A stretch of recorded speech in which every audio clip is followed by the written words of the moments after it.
Fatima sai wata rana, ina kike Fatima sai na dawo.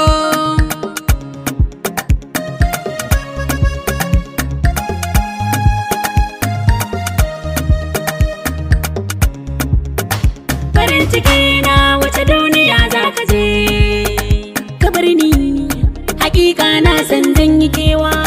Duba mata na yanzu wasu san maza suke yi, dole na ankara kar su sa ni kuka.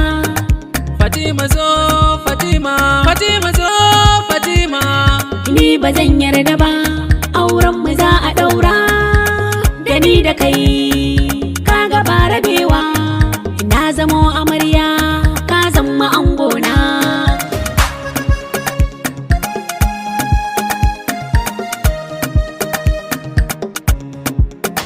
Na miki alƙawari baby, ki bar ni in je in dawo, ba zan saki yau kuka ba.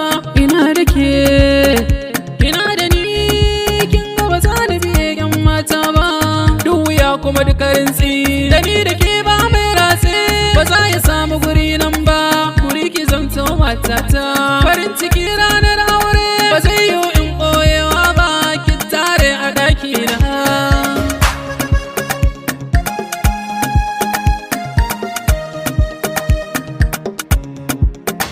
Ni ban yarda ba na san yaudarar samari, ba zai yi a sha ni kama da basilla ba.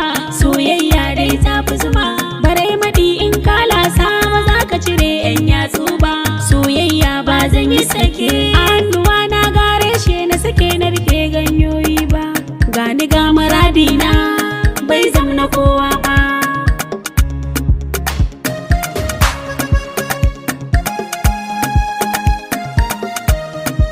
Ya kike jiran wani, gani da kokona na zo na soyayya ko zan samu.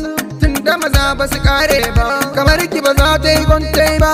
Ke din matar manya ce, kawai biyo ni mu je zance, da ni da ke dan mun dace. Kula zan baki a soyayya, ni za na aure ki zama amarya kuna, kana uwa gun 'ya'yana.